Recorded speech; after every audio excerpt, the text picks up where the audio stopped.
आज का जो ये लेक्चर है हम स्टार्ट करेंगे ग्रेविटेशनल पोटेंशियल पे। मेनली जो हम चीज़ें इसमें पढ़ने वाले हैं ग्रेविटेशनल पोटेंशियल पे ये लेक्चर है और उसी चीज़ को हम कंटिन्यू करेंगे अभी। कल पिछली क्लास में हमने ग्रेविटेशनल पोटेंशियल होता क्या है जस्ट डिफाइन किया था और उसकी 4 डेफिनेशंस बनाई थी एक्सटर्नल फोर्स और ग्रेविटेशनल फोर्स की टर्म्स में। ठीक है, अब देखो आज की इस लेक्चर का हमारा काम क्या होगा। सबसे पहले तो एक पॉइंट मास का ग्रेविटेशनल पोटेंशियल निकाल के देखेंगे कि कोई भी अरेंजमेंट आए तो पोटेंशियल कैसे निकालते हैं। उसके बाद हम लेंगे E और V में रिलेशन, और इतना होने के बाद 1 घंटा पूरा हो जाएगा। इतना होने के बाद फिर हमें जाना होगा कि किस तरह से और चीजों का पोटेंशियल निकाला जाता है। रिंग का आ गया, डिस्क का आ गया, सॉलिड स्फीयर, होलो स्फीयर, तो फिर वो काम आने। ठीक है, तो आज के इस क्लास का टारगेट है एक तो पॉइंट मास का पोटेंशियल निकालना और एक E और V में रिलेशन कि E से V कैसे निकले और V से E कैसे निकले, ये 2 काम है। तो पहली हेडिंग आज की आप डालिए gravitational potential due to a point mass. Starting यहां से करते हैं।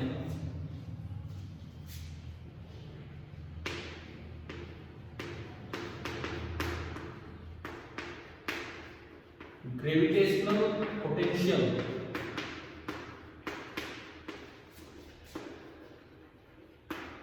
Due to a point mass.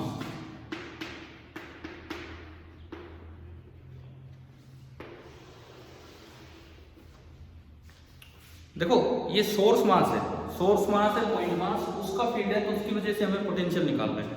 Suppose ये कोई मास है m, ये कोई भी मास m है और ये सोर्स है और इसकी वजह से मुझे किसी भी r डिस्टेंस दूर ये फील्ड पॉइंट है जहां मुझे पोटेंशियल निकालना है। क्या किसी भी बच्चे को वीडियो नहीं दिख रहा है क्या अभी? सर वॉइस क्लियर नहीं है वीडियो का। वॉइस क्लियर नहीं है? अब मैं तो क्लियर ही बोल रहा हूँ पर ये पता नहीं आगे नहीं जा पा रहा है। तो देखिए मुझे P पॉइंट पे पोटेंशियल निकालना है। P पॉइंट पे पोटेंशियल निकालना है कि कितना होगा।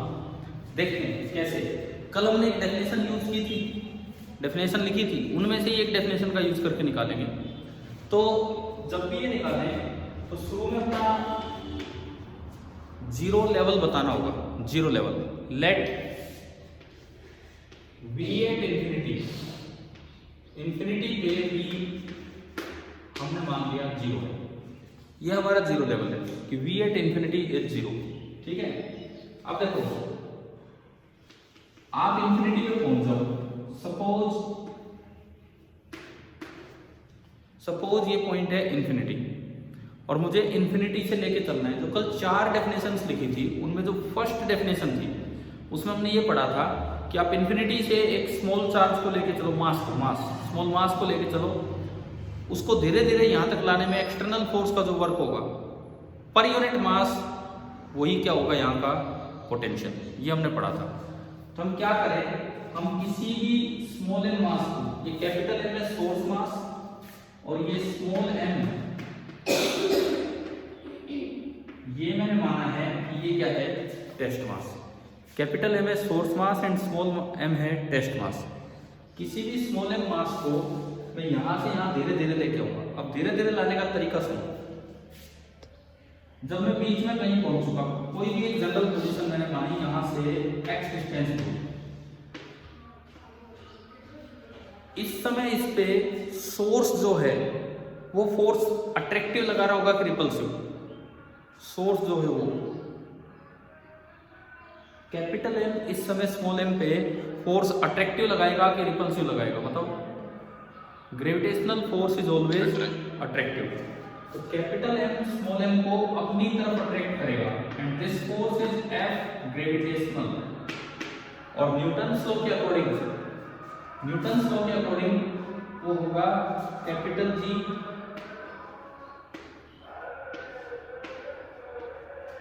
एक बार बताओ, मैंने बोर्ड पे लिखा, क्या ये समझ आ गया?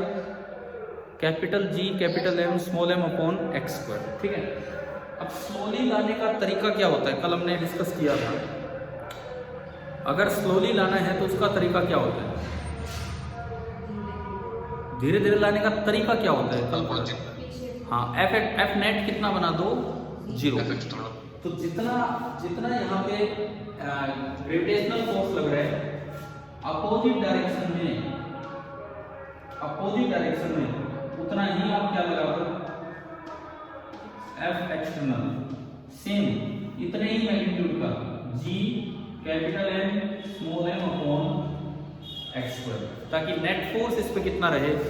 0 रहे, ताकि नेट फोर्स 0 रहे। तो ये आपने एफ नेट 0 कर दिया और इसको डिस्प्लेस किधर करवा रखा है? इस साइड। आप कहां से काम ला रहे हो? इन्फिनिटी से पी पे। अगर आप पोटेंशियल एट पी लिखना चाहते हो तो आपको लेके आना होगा उसे इन्फिनिटी से पी तक, ठीक है?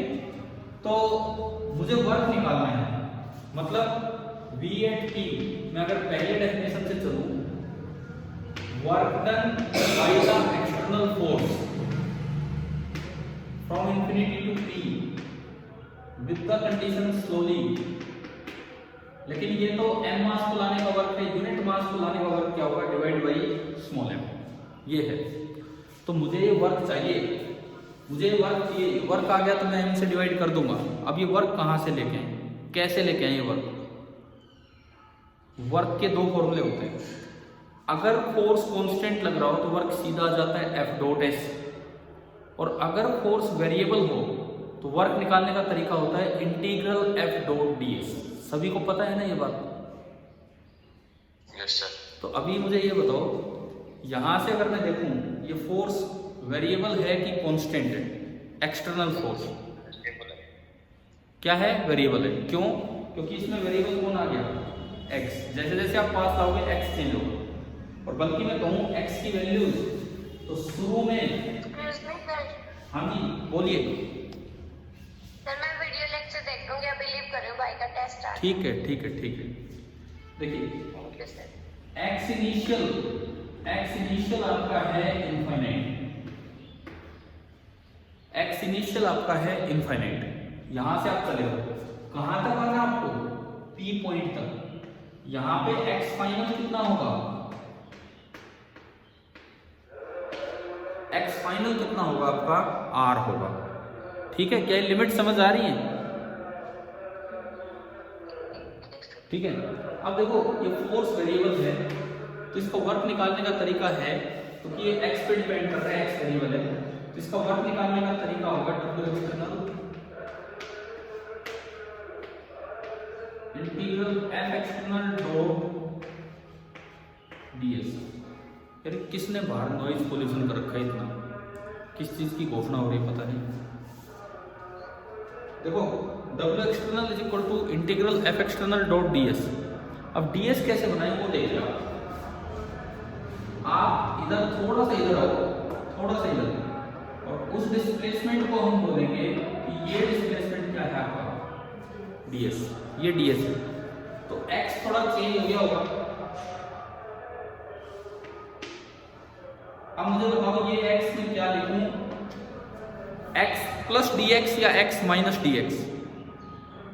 X plus D. देखो आप कह रहे हो माइनस, ये कह रहे हैं प्लस। हाँ जी बोलो, एक्स प्लस डी एक्स या x minus D x? Change हम बिल्कुल याद रखें कि हमेशा प्लस के साथ लिखा जाता है,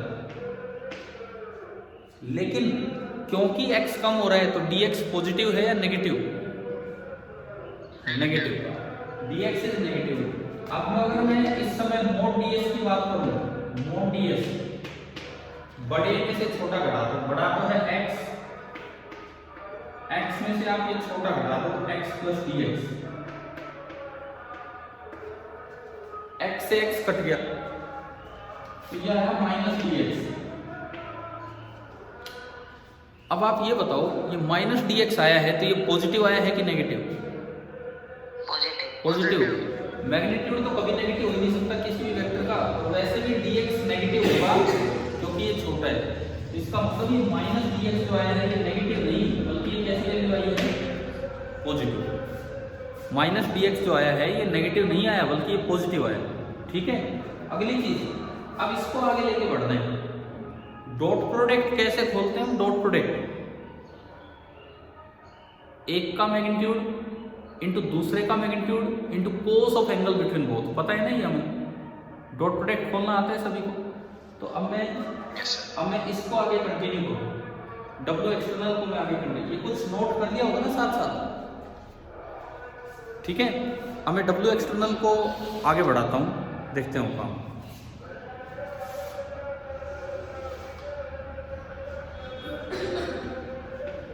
W external is equal to, तो ये सारी घोषणा हमारे घर के पास ही करेंगे, इतनी देर हो गई। देखिए W external is equal to integral mod of F external mod of ds, इन दोनों के बीच का एंगल बताओ भाई, तो cos थीटा आएगा। डायग्राम देख के इन दोनों के बीच का एंगल 180। एफ एक्सटर्नल उधर लग रहा है, ये जो दिखा रखा है ds इधर है, तो ये एंगल कितना है इन दोनों का 180 डिग्री। ये आपका बना cos of 180 degree. cos 180 degree कितना होता है? cos 180 -1, cos 180 आपका होता है -1। तो देखिए मोड ऑफ एफ एक्सटर्नल ये यहां दिख रहा है, इसको g मोड बना g capital M small m upon x square. Mode of ds कितना है? -dx and cos 180 -1। बड़े चांसेस हैं इसमें गलती के, पता नहीं कहाँ माइनस भूल जाओ, कहाँ एक्स्ट्रा लगा दो, तो ध्यान से देखना है ना, समझ आ रहा होगा। माइनस माइनस प्लस हो गया, तो फाइनली ये देखो ये इंटीग्रेशन आया g capital M small m, तो बाहर आया, अंदर बचा 1 अपॉन x स्क्वायर को मैं लिख सकता हूँ x raise to power -2 dx, बस और कुछ नहीं बचा। लिमिट कहाँ से कहाँ,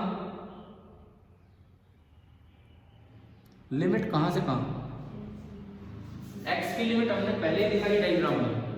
शुरुआत आपको इंफिनिटी से लेके r, आपको इंफिनिटी से p पॉइंट पे आना है, तो जो x से हुआ तो इंफिनिट पर यहां आते आते x की दूरी r हो जाएगी। क्या इस लिमिट में कोई कंफ्यूजन है क्या किसी को? लिमिट में, हाँ भाई लिमिट आ गई समझ? नो सर का मतलब समझ आ गई कि नहीं आई? ठीक है, अब इसका इंटीग्रेशन करते हैं। x की पावर -2, पावर 1 बढ़ा दो तो x raise to power -1 g capital M small m, x raise to power -1 divide by बड़ी हुई पावर -1, और लिमिट है इंफिनिटी टू r। -1 को बाहर ले आओ तो -g capital M small m, और ये बचा x की पावर -1 यानी कि 1/x। अरे माइनस से माइनस मत काट देना, पावर का माइनस है, ये वैसे माइनस है, और लिमिट है इंफिनिटी टू r। इसमें आप लिमिट्स पुट कीजिए, इसमें आप लिमिट्स पुट कीजिए, तो बना -g capital M small m 1 upper limit -1 lower limit, और 1/इंफिनिटी कितना होता है? 0। 1/इंफिनिटी इज 0, तो ये चीज खत्म, यानी कि वर्क आ गया -g अपॉन r। ये जो आपका वर्क निकल के आया, it is coming out to be -g capital small m upon r। कुल मिला के ये वर्क की वैल्यू आ रही है -g capital M small m upon r। बताओ कि यहां तक समझ आया वर्क? क्या ये वर्क टेस्ट मास पे डिपेंड कर रहा है कि नहीं?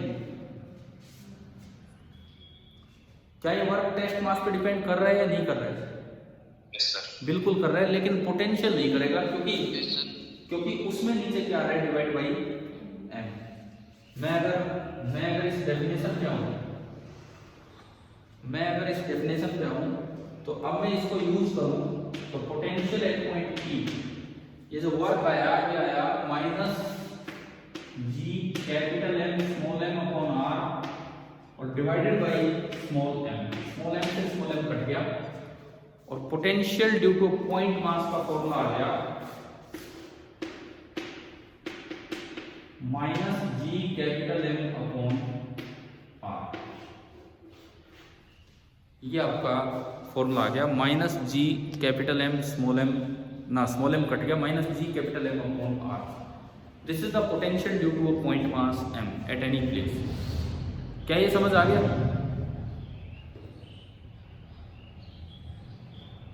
हाँ भाई बताओ।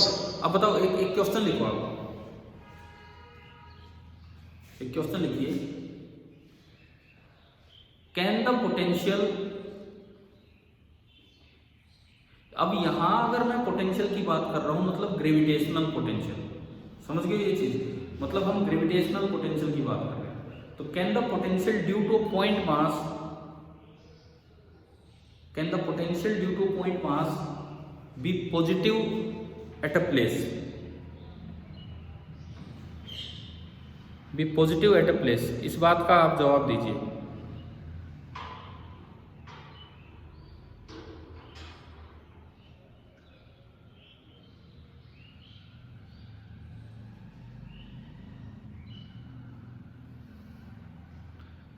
क्या एक पॉइंट मास की वजह से जो पोटेंशियल है क्या वो पॉजिटिव हो सकता है या नहीं, ये आपको बताना है।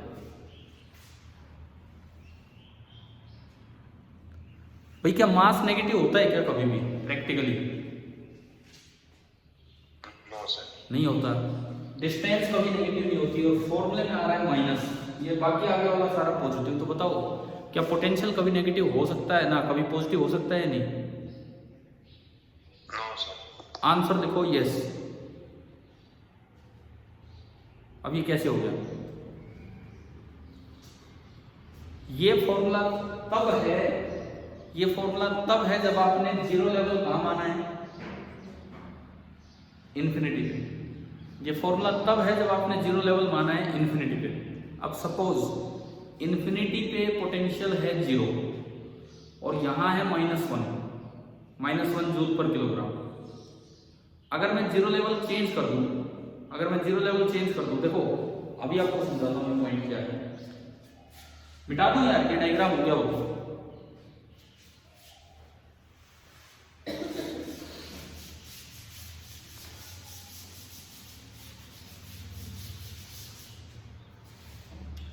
देखिए मान लो ये कोई पॉइंट मास है, ये पॉइंट है, ये पॉइंट है और ये इंफिनिटी वाला पॉइंट है। इंफिनिटी पे पोटेंशियल आपने कितना मान लिया? 0। अब ये बताओ यहां पोटेंशियल ज्यादा होगा या यहां, इस एम की वजह से। मैं अगर इस पॉइंट को ए बोलता हूं, इस पॉइंट को बी बोलता हूं, ये दूरी है r1 और ये दूरी है r2, तो कहां पोटेंशियल ज्यादा होगा? ए पे होगा। वीडियो क्लियर नहीं है। क्या क्या क्या?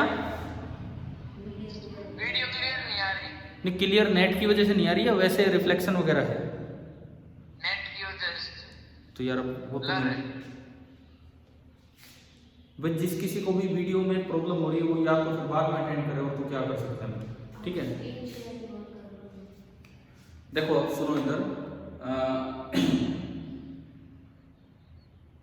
ए पॉइंट मैंने पास बनाया है और बी पॉइंट दूर बनाया है, तो यहां तो पोटेंशियल होगा -gm/r1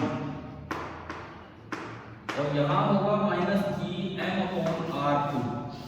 r1 छोटा है तो ये वैल्यू बड़ी होगी, ये वैल्यू बड़ी होगी, लेकिन माइनस लगा है तो ये वैल्यू माइनस में बड़ी होगी। मतलब क्या, अगर मैं कहूं यहां का पोटेंशियल है -1 जूल पर केजी, तो यहां का पोटेंशियल हो सकता है -2 जूल पर केजी। समझ गए ये चीज? समझ गए ये चीज? अब बताओ कौन सा पोटेंशियल ज्यादा है, -1 बड़ा है या -2? -1 बड़ा है। Potential is always compared with sign, चाहे तो ये बात लिख लेना कहीं भी, potential is always compared with sign. Mathematically -1 बड़ा है -2 से, तो पोटेंशियल भी वहां का बड़ा हो जाएगा। अब मैंने अभी सवाल पूछा कि क्या किसी जगह का पोटेंशियल पॉजिटिव हो सकता है, उसी को मैं एक्सप्लेन कर रहा हूं, उसी चीज को मैं एक्सप्लेन कर रहा हूं कि क्या किसी जगह का पोटेंशियल पॉजिटिव हो सकता है। देखते हैं कैसे। हमने अभी देखा ये कैपिटल एम है, इसकी वजह से इंफिनिटी पे पोटेंशियल है 0, यहां पोटेंशियल है -1 और यहां पोटेंशियल है -2। ये तब है जब आपने इन्फिनिटी पे 0 मान रखा है। आप 0 लेवल कभी भी चेंज कर सकते हैं। सपोज मैंने VB को 0 मान दिया। 0 लेवल चेंज करने से कभी भी पोटेंशियल डिफरेंस चेंज नहीं होता है। मतलब यहां का 0 माना तो आपने था कितना यहां का -1, ठीक है। आप चाहो तो यहां का 0 मान सकते हो, उससे कोई फर्क नहीं पड़ता। लेट VA = 0, आप कोई सा भी 0 मान सकते हो, कोई सा भी जो आपका मन करे। Late VA = 0। VA 0 करने के लिए आप ये बताओ पहले कितना था VA, पहले -2। 0 करने के लिए आपने कितना ऐड किया उसमें, -2 को 0 बनाने के लिए आपने कितना ऐड किया उसमें, +2। तो जितना इसमें ऐड किया वो सब में ऐड होगा, +2 भी इसमें ऐड होगा, +2 भी इसमें ऐड होगा। तो अगर यहाँ का पोटेंशियल 0 है तो इन्फिनिटी का 0 था तो 2 हो जाएगा, और यहाँ का -1 था, -1 में 2 ऐड करोगे तो कितना हो जाएगा, 1 जूल पर किलोग्राम, 1 जूल पर किलोग्राम। अब देखो क्या पॉजिटिव हो गया यहाँ का पोटेंशियल, यानी कि किसी भी जगह का पोटेंशियल पॉजिटिव हो सकता है अगर आप 0 लेवल चेंज कर दें। दूसरी बात, पोटेंशियल डिफरेंस चेंज नहीं हुआ होगा। यहाँ का -2 था, यहाँ का 0 था ना, -1 था, तो डिफरेंस कितना है, 1 का डिफरेंस है ना।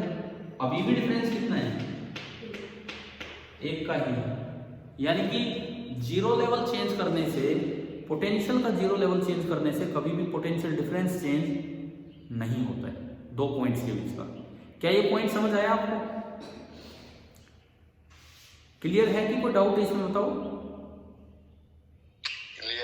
दूसरी बात, ये जो -gm/r फॉर्मूला ये तभी है जब आपने इन्फिनिटी का पोटेंशियल कितना मान लिया है, 0, ठीक है। अब यूं हो सकता है कि किसी और जगह को 0 लेवल मान के किसी और जगह का पोटेंशियल पूछे। जैसे मैं एक सवाल देता हूं आपको, एक क्वेश्चन लिखिए, एक क्वेश्चन लिखो, find the potential, find the gravitational potential, find the gravitational potential due to a mass 10 kg, due to mass 10 kg at a point 5 meter from it, comma, assuming at a point 5 meter from it, comma, assuming the zero level at a point 10 meter from it, assuming the zero level at a point 10 meter from it। और जी में, capital G में answer देना, negative positive जो भी आए capital G में करो, जो अभी सिखाया उसके अनुसार आप कीजिए।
देखो हमारे पास फॉर्मूला तो केवल उस चीज का है जब 0 लेवल कहाँ मान रखा हो,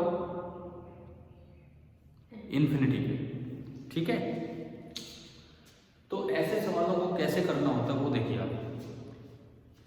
आपको जो मास दिया है m, कितना दे रखा वो 10 kg। आप 3 पॉइंट बना दो, 3 पॉइंट। एक वो जहां पोटेंशियल निकालना है वो कितनी मीटर दूर है, 5 मीटर, उसको मैंने ए नाम दिया। एक वो जहां जीरो लेवल दे रखा है वो कितनी दूर है, 10 मीटर, उसको मैंने बी नाम दिया। और एक वो जिसको जीरो लेवल मान के आप फॉर्मूला याद रखते हैं इंफिनिटी। आपने 3 पॉइंट बना लिए। मुझे निकालना क्या है, मुझे निकालना है बी एट ए, लेकिन कब निकालना है, जब बी एट बी कितना हो 0। क्या सवाल यही है जो मैंने बोर्ड पे लिखा है? हाँ जी भाई, क्या क्वेश्चन आपका यही है जो मैंने बोर्ड पे लिखा है? ठीक है, तो आप सबसे पहले क्या करो, इनफाइनाइट सेपरेशन को जीरो लेवल मानते हुए फॉर्मूला यूज कर दो और पोटेंशियल लिख दो। देखो मैं सबसे पहले पोटेंशियल लिख रहा हूं, टेकिंग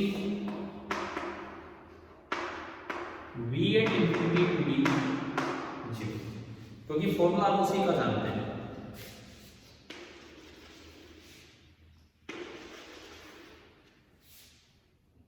इस जगह माइनस जी एम, एम कितना है 10 अपॉन आर, आर कितना है 5, यानी कि इस जगह का जो पोटेंशियल होगा वो होगा -2g। इस जगह का वॉल्यूम कितना होगा, बी का पोटेंशियल कितना होगा इस समय, -g इंटू 10/10। भाई समझ आ रहा है, -g, और इंफिनिटी का तो कितना है 0। लेकिन अब मैं आता हूं, दोबारा से भी लिखूंगा, परंतु इस बार जो सवाल में दिया गया है बी एट बी कितना ले लेंगे 0। देखो क्वेश्चन में एक जगह का पोटेंशियल पूछा होगा, एक जगह जीरो लेवल दे दिया, तो आप 3 जगह लिखो, एक कहाँ का पोटेंशियल पूछा है, कहाँ अब जीरो लेवल लाना है, और कहाँ हम नॉर्मली जीरो लेवल मानते हैं इन्फिनिटी में। अब देखो, अब मुझे केवल जीरो लेवल चेंज करना है, और मैंने अभी आपको सिखाया था जीरो लेवल चेंज करना। अब किसको जीरो लेवल बनाना है, बी को, बी को जीरो लेवल बनाना है, तो इसमें कितना ऐड करूं, प्लस जी करते, प्लस जी करते ही इसका कितना हो गया 0। जो काम इसमें ऐड किया वो सब में ऐड कर रहा है, तो अब इसका हो जाएगा जी, और वही काम इसमें भी करें माइनस। हाँ, तो ये आपका आ गया -g। तो जो इस सवाल का आंसर होगा -g। बताओ भाई जीरो लेवल कैसे चेंज करते हैं, क्या ये समझ आ गया?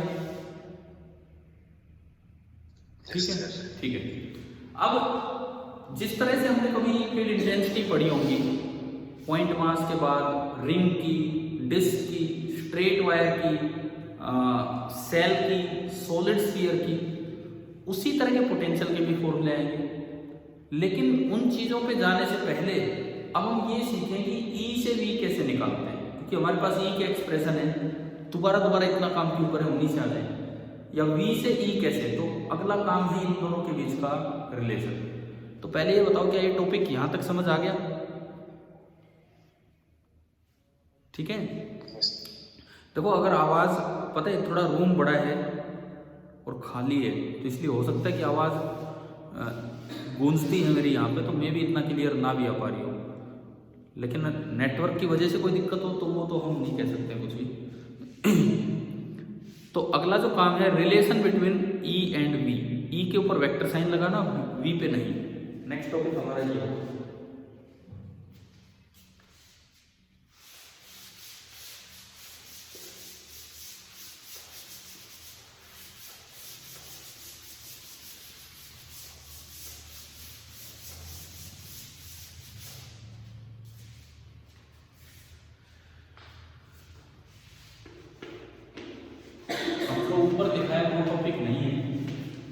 अब हमारा टॉपिक है relation between E vector and V. ये हमारा टॉपिक है।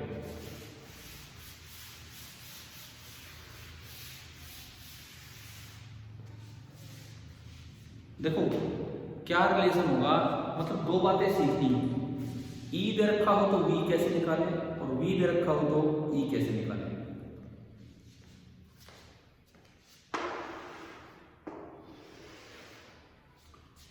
पहला काम,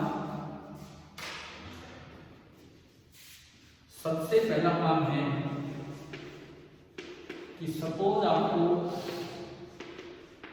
ई दे रखे as a function of x Y Z. आपको ई दे रखा है as a function of x Y Z, और मुझे वी निकालना है किसी भी पोजीशन पे। किसी भी पोजीशन पे मुझे वी निकालना है कि वी क्या हो। तो इसका तरीका सुनो आप, इसका क्या मेथड है।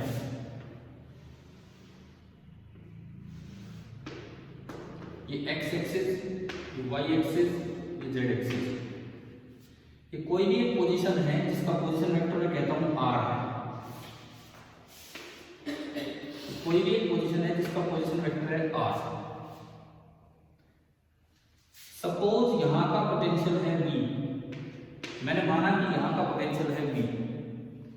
मैं थोड़ा सा और कहीं शिफ्ट हुआ, थोड़ा सा, अगर मैं थोड़ा सा शिफ्ट हुआ तो जो नया पोजीशन वेक्टर है हम जानते हैं कि वो क्या लिखा जाएगा। जानते हैं ना, कुछ भी चेंज हो हमेशा ऐसे लिखते हैं कि बोर्ड विजिबल है, दिख रहा है मैं क्या लिख रहा हूं। Yes sir. ठीक है, तो R प्लस डी आर लिखा, और जो थोड़ा सा पोटेंशियल चेंज होगा वो भी कितना होगा, V plus d v plus d. कि यहां तक बात समझ आ गई। ठीक है, मैंने इस पॉइंट को नाम दिया A, और मैंने इस पॉइंट को नाम दिया क्या, B। एक पॉइंट को A नाम दिया, एक को नाम दिया B। अब देखो मुझे नहीं पता यहाँ फील्ड किधर है, किसी भी डायरेक्शन में हो सकता है, किसी भी डायरेक्शन में। मैंने माना कि भाई इस जगह जो फील्ड है, ग्रेविटेशनल फील्ड, वो इधर है और कितना है, E। ग्रेविटेशनल फील्ड का काम होता है अपनी डायरेक्शन में मास पे फोर्स लगाना, और वो फोर्स लगता है टेस्ट मास इनटू E। अगर कहीं भी electric field, magnetic field, electric field, ये सारे फील्ड अलग अलग तरह से डिफाइन हो जाते हैं, लेकिन अब अभी बात कर रहे हैं ग्रेविटेशनल फील्ड की। कहीं भी फील्ड है E, तो E की डेफिनेशन हमने पढ़ी थी F/m। पहले F/m field per unit mass, force per unit mass. तो फोर्स होता है m into E.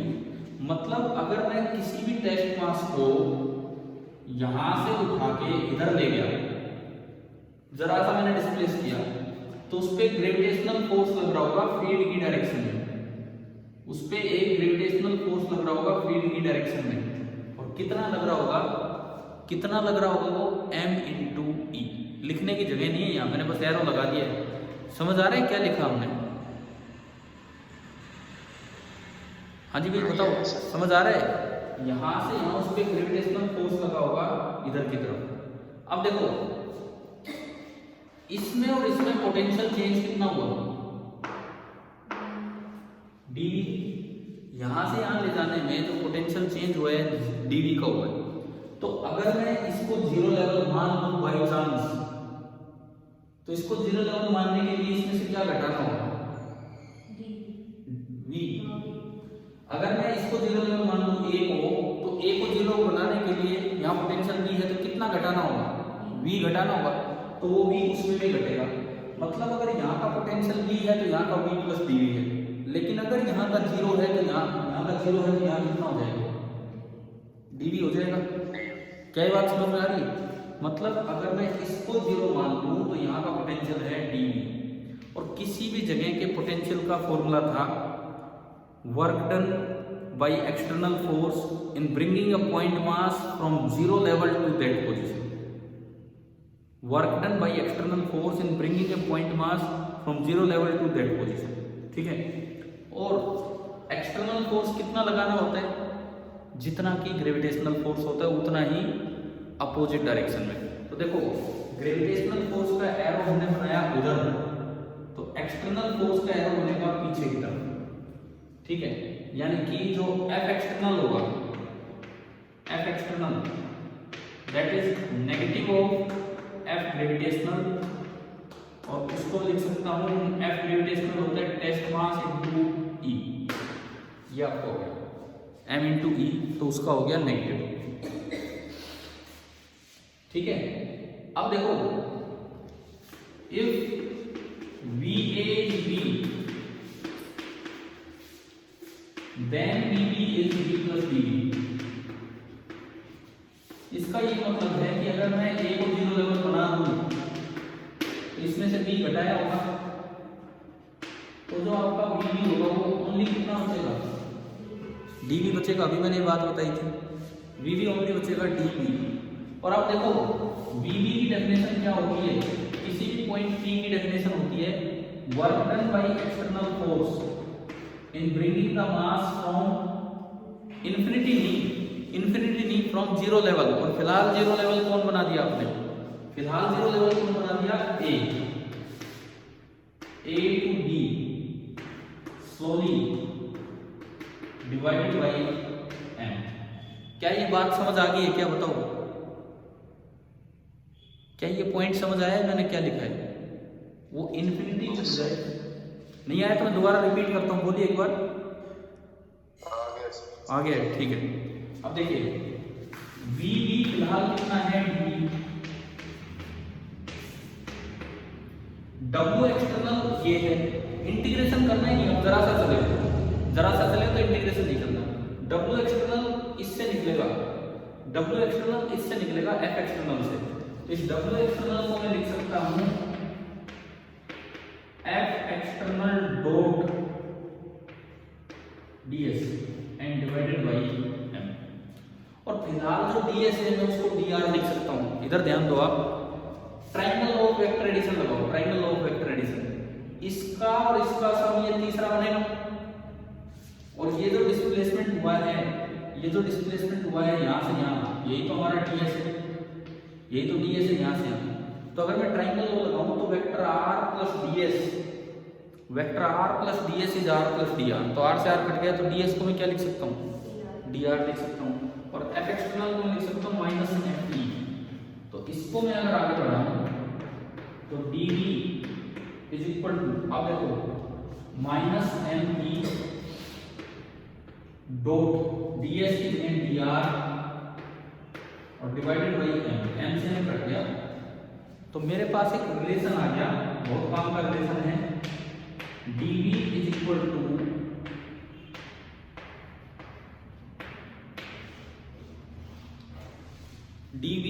To minus of e dot dr। एक बात यह है कि प्रूफ चाहे भूल जाओ, ये रिलेशन नहीं भूलना है, कैसे यूज करना अभी मैं बताऊंगा। एक बार क्लियर कीजिए, क्या ये समझ आया रिलेशन कैसे निकाला हमने। देखो अगर डाउट है तो मैं रिपीट करूं, बताओ। आ गया सर, सभी को क्लियर है, सभी को जो बच्चे हैं अभी यहाँ, ठीक है। तो देखिए सर, ठीक है, ये एक रिलेशन है, मैं कह रहा हूँ प्रूफ आपसे कोई नहीं पूछ रहा, क्योंकि प्रूफ में तो 0 लेवल में चेंज किया है, कई चीजें हैं, लेकिन ये रिलेशन काम का है, dv is equal to minus of e dot dr। अब ये देखते हैं कि ये रिलेशन यूज कैसे होगा, वो चीज हमें समझनी है कि ये रिलेशन यूज कैसे होगा, फील्ड और पोटेंशियल का रिलेशन। मतलब E दे रखा है, हमने पहला काम स्टार्ट किया, E दे रखा है, उससे क्या निकालना है, V निकालना। अब इसको सवालों में यूज करके देखते हैं कि किस तरह से यूज होगा। नोट हो गया सभी का, नोट कर दिया, मैं हटा दूं इसे, यस सर कर लिया। ठीक है।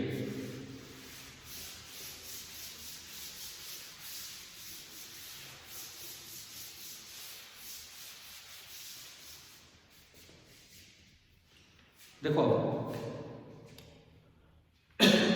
जैसे मैं एक क्वेश्चन लूं कि एट अ पोजीशन XYZ, कोई भी एक पोजीशन है XYZ, वहां पे ना आपको E दे रखा है, E सपोज E दे रखा है x² i cap plus y j cap minus 3 k cap. E की यूनिट क्या होती है? SI unit.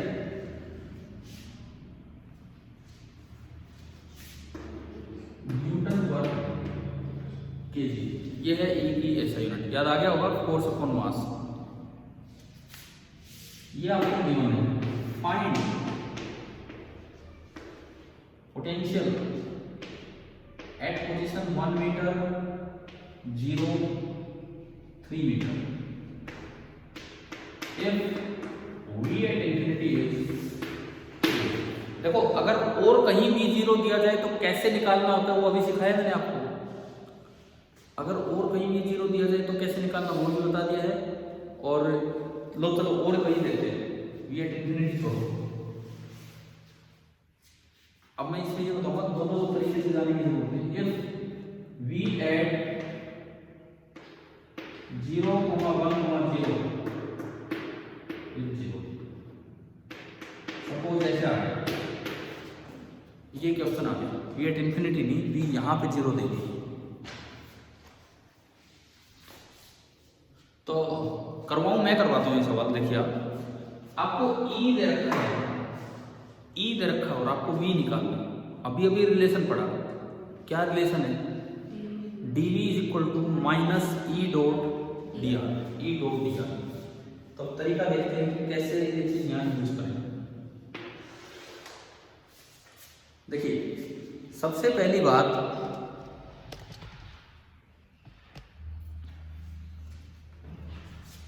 Solution.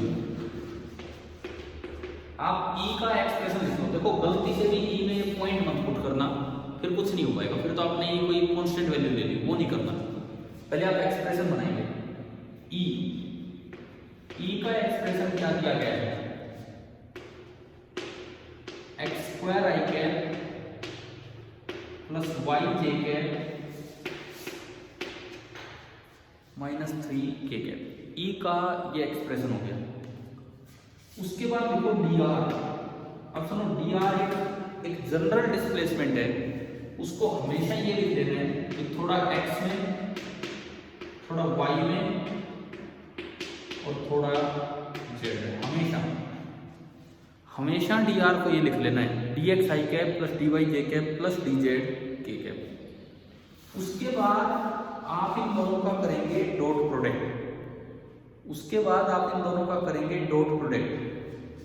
E dot d are. मैं वो रिलेशन तक पहुंचा रहा हूं, आपको कैसे यूज करना है। डॉट कैसे करते हैं आई कैप जे कैप के कैप में अगर हो तो? डॉट कैसे करते हैं? आई को आई से, जे को जे से, के को के से। तो आई को आई से किया और आई कैप आया, तो पहली टर्म बनी एक्स स्क्वायर dx। अगली टर्म क्या बनेगी? Plus y d y. और अगली टर्म माइनस 3 dz।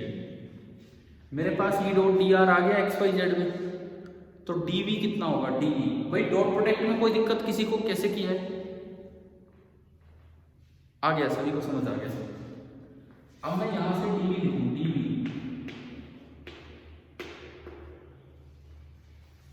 dv कितना होगा?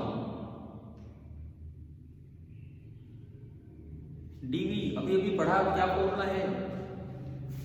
Minus E dot d r. एक माइनस लगा दो इसमें, तो minus x square d x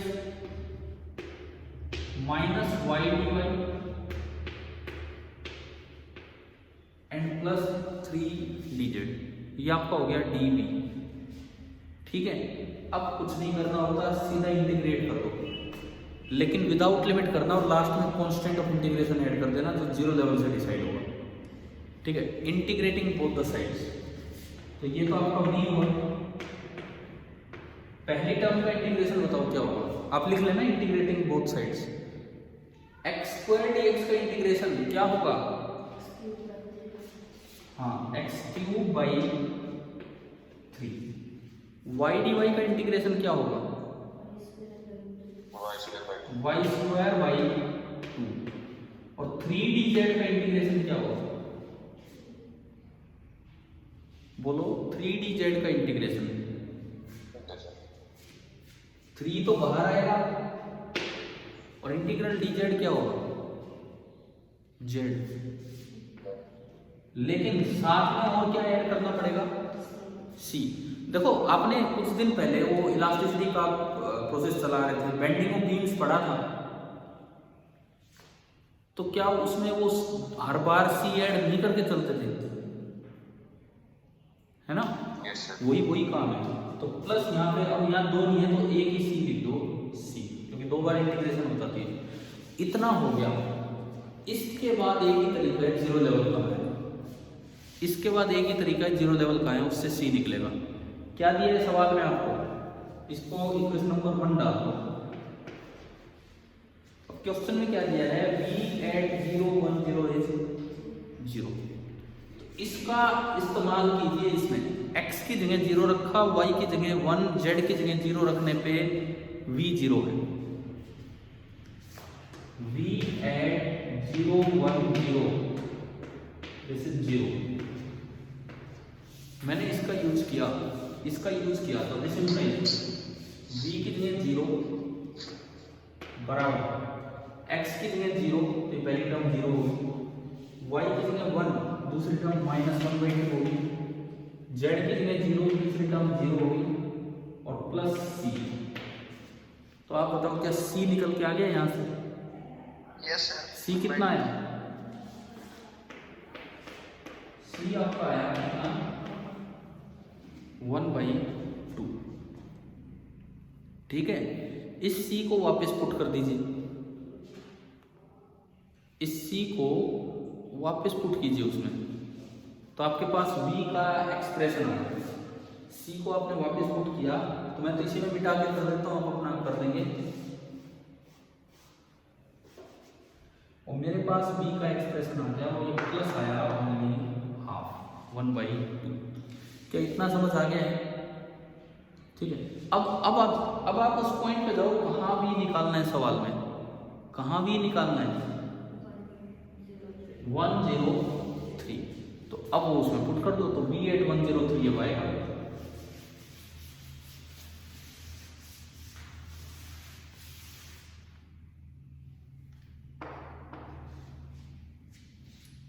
ये एक्सप्रेशन है, बस इसमें पुट करना है। x की जगह आपने 1 पुट किया तो -1/3, y की जगह 0 खत्म, z की जगह 3 × 3 9 और प्लस है 1/2। एलसीएम आ गया 6 माइनस का 2 नॉट से 1 और प्लस का 3, तो ये आया 55/6 जूल पर पॉजिटिव आ गया और इतना आ गया 55/6 जूल पर केजी। अब बताओ E दे रखा हो तो क्या V निकालना आ गया हमें? Yes sir. दिक्कत ज्यादा से ज्यादा कहाँ हो सकती है? इंटीग्रेशन में, और कुछ नहीं। अगर आप स्टेप ढंग से याद रखते हो, देखो आपने E लिखा, आपने dr लिखा, अभी इंटीग्रेशन बहुत आसान होगी। जब आप इंटीग्रेशन करने लगे, यहाँ x है, यहाँ भी x है, यहाँ y है, यहाँ भी y है, और यहाँ z है, मतलब कुछ नहीं है, कोई दिक्कत नहीं है। दिक्कत तब आती है जब यहाँ तो dx हो और अंदर y बैठा हो या z बैठा हो, यहाँ dy हो अंदर z बैठा हो। ऐसे में कैसे करते हैं हम इंटीग्रेशन? उनको कांस्टेंट तो मान नहीं सकते क्योंकि वो तो वेरिएबल है। ऐसे में इंटीग्रेशन कैसे करते हैं? सवाल, अगला सवाल आप लिखिए। Repeat the previous question, repeat the previous question by taking E vector बराबर yi cap plus xj cap, बस इतना। बाकी सारी चीजें सेम, E वेक्टर आपको ले लेना है yi cap plus xj cap, और अब आपको ये रिपीट करना है।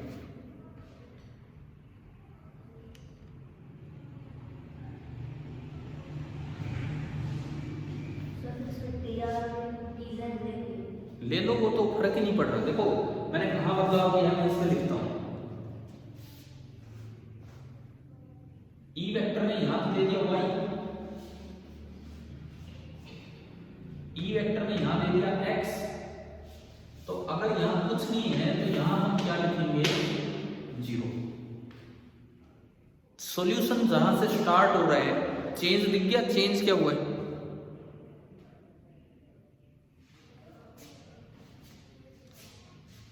dr ऐसे लिखेंगे, e डॉट dr क्या हो जाएंगे, तो y dx x dy plus x dy और प्लस 0, तीसरी टर्म तो है ही। अब ये इंटीग्रेशन ऐसे तो होगा नहीं, क्योंकि इसको इंटीग्रेट करेंगे तो x के रेस्पेक्ट में, लेकिन अंदर एक नया वेरिएबल है y। एक चीज आपको कभी सिखाई थी, परफेक्ट डिफरेंशियल, वर्क में, वर्क के टाइम, है ना, ध्यान है। परफेक्ट डिफरेंशियल कैसे बनता है, तरीका बताया था, क्योंकि बच्चे इस सवाल को रट लेते हैं, इसका तो याद कर देते हैं कि this is the d of x y, अक्सर इसको याद करके बैठ जाते हैं, this is the d of x y, लेकिन फिर कुछ और आएगा तो आप पहचान नहीं पाओगे क्या है। तब सुनो, अब आपको ना अलग अलग इंटीग्रेशन नहीं करना है, यहीं पे रुक के ना, यहीं पे रुक के पहले आपको एक काम कर लेना है, यहीं पे रुक के पहले एक काम कर लेना है, क्या, आप y dx को अलग से सोल्व कीजिए और x dy को अलग से इंटीग्रेट कीजिए, लेकिन क्या मानते हुए, जब y dx को इंटीग्रेट करें, ये किसके रेस्पेक्ट में है, x के रेस्पेक्ट में, तो y को क्या मान लो थोड़ी देर के लिए यहां पे कांस्टेंट, और ये y के रेस्पेक्ट में है, तो इसमें x को आप क्या मान लीजिए, कांस्टेंट।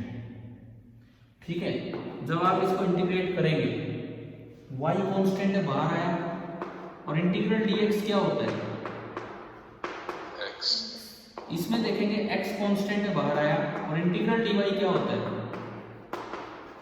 y, क्या ये दोनों सेम आ गए कि नहीं, ये चीज चेक करनी थी, बताया था ना, कभी आपको याद आ गया होगा, yes sir, क्या ये दोनों सेम आ गए, x y x y, अगर ये सेम आ गए तो मतलब ये जो एक्सप्रेशन है, this is a perfect differential. अगर ये सेम आ गए तो इसका ये मतलब है कि आप इस एक्सप्रेशन को लिख सकते हो d of this thing x y. अगर ये सेम आ गए तो मैं इससे आगे अगर इसको बढ़ाऊं तो इसी चीज को मैं लिख सकता हूं y dx plus x dy is equal to d of x y. ये तरीका समझ आ चुका होगा, कैसे हमने देखा था, किस तरह से बताया गया था आपको पहले, है ना। तो इससे e डॉट डी आर आ गया, e dot d r d of x y, this is known as perfect differential. तो dv कितना आ गया, dv कितना हो गया, minus of d of x y. और अब इंटीग्रेशन बहुत आसान है, क्योंकि पूरे के बाहर डी है तो इंटीग्रेशन से डिफरेंशिएशन कैंसिल हो जाएगा। इंटीग्रेटिंग बोथ द साइड्स, तो जो v आया माइनस एक्स वाई और प्लस सी। जो इंटीग्रेशन हमारे लिए बड़ा मुश्किल था वो हमने परफेक्ट डिफरेंशियल बना के तुरंत सोल्व कर दिया, लेकिन ये पहले चेक करना होगा कि वो परफेक्ट डिफरेंशियल बन रहे हैं। अगर ना बने परफेक्ट डिफरेंशियल तो इसका ये मतलब है कि वो इंटीग्रेशन सोल्व नहीं हो रहा है, इसका ये मतलब है कि वो फील्ड कंजर्वेटिव नहीं है, तो वो ग्रेविटेशनल फील्ड हो ही नहीं सकता है। तो सवाल में गलती से उसे ग्रेविटेशनल फील्ड दिए, समझ गए हो। ऑब्जेक्टिव में चौथा ऑप्शन ऐसा भी तो आता है कि इट इज नॉट पॉसिबल। तो अगर ये इंटीग्रेशन सोल्व ना हो, आपसे ना हो तो कोई बात नहीं है, अगर इस तरीके से ना हो पा रहा तो बात है। अगर सोल्व ही नहीं हो पा रहा है, परफेक्ट डिफरेंशियल नहीं बन रहा है, इसका मतलब ये नॉन कंजर्वेटिव फील्ड है, तो ये ग्रेविटेशनल फील्ड नहीं हो सकता है। अब इसको आप पूरा कीजिए। सबसे पहले वो पिछले क्वेश्चन से देखो कि किस जगह पे v0 है, किस जगह पे v0 लिखा था हमने, मैंने तो मिटा दिया बोर्ड से, 0 1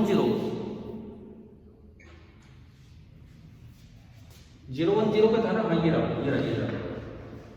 0 1 0। तो आपने इसमें पुट किया v की जगह 0, x की जगह 0, y की जगह 1 इंटू 0 और आगे z भी यही, और प्लस प्लस ओनली बचा आपका। बताओ ये समझ आया है ये कैसे किया हमने?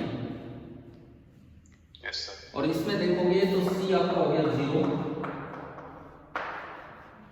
और C0 वापस पुट कर दो तो V आ गया माइनस XY, V आ गया माइनस XY। और फिर आपसे पूछा है इस जगह पोटेंशियल बताओ, इस जगह भी पोटेंशियल कितना आ जाएगा? 0। जब आप इसमें पुट करेंगे तो 0। तो क्या ऐसा हो सकता है दो अलग अलग जगह 0, 0 लेवल पे तो 0 है ही और यहां भी 0? क्या ऐसा पॉसिबल है? बिल्कुल पॉसिबल है। और ऐसी सरफेस को बोलते हैं, इन दो पॉइंट्स को ज्वाइन करने वाली जो सरफेस होगी उसको बोलते हैं इक्वी पोटेंशियल सरफेस। ये वर्ड आ गया समझ? अगर एक ऐसी सरफेस आपको मिले जिसके हर पॉइंट पे पोटेंशियल सेम हो तो उसको क्या बोलते हैं हम? Equi potential surface. तो अगर वहां 0 यहां भी 0 तो दोनों जगह पोटेंशियल सेम है। परंतु बताओ इस पे दो तरह के सवाल जैसे बन सकते थे ई दिया हुआ V निकालने पे। क्या ये समझ आ गया? एक वो जिसमें सीधा इंटीग्रेशन हो रहा है और एक वो जिसमें इंटीग्रेशन करने के लिए हमें परफेक्ट डिफरेंशियल बनाना पड़े। 0 लेवल का कैसे यूज करना है शायद ये भी चीज क्लियर होगी। ठीक है। अच्छा इसमें दूसरा पार्ट है। अभी समय कितना बचा है? मेरे पास घड़ी बड़ी है नहीं, 1 घंटे की एक क्लास थी, टाइम हो गया है। फोन में यार ये टाइम दिखा नहीं रहा, ये मतलब जूम क्लास चल रही है ना, डायरेक्ट वैसे चल रहा है, उसमें अलग से देखना पड़ता होगा कहीं। तो इतने भी हम टेक्निकली स्ट्रॉन्ग आदमी नहीं, मैं इसको जानबूझ के नहीं छेड़ता, पता लगे ये गायब हो गया फिर और दिक्कत हो जाएगी। तो सुनो, अगला जो काम होगा वो होगा, हमने E से V निकालना सीख लिया, अब हमें क्या सीखना होगा? V दिया हो तो उससे E कैसे निकालते हैं, और फिर उसके बाद अलग अलग चीजों का पोटेंशियल कैसे लिखते हैं, रिंग का, डिस्क का, स्फीयर, रोड, सॉलिड स्फीयर, और सॉलिड स्फीयर ही अर्थ होगी तो अर्थ का पोटेंशियल, और फिर पोटेंशियल एनर्जी। शाम को क्लास होगी और पहली पार्ट ग्रेविटेशन पे चलेगा जो ये काम चल रहा है उस पर, और दूसरा पार्ट फिर आपका डिस्कशन जो भी है। काम करो भाई, काम करो, ठीक है, बहुत अच्छे से काम करो। Thank you.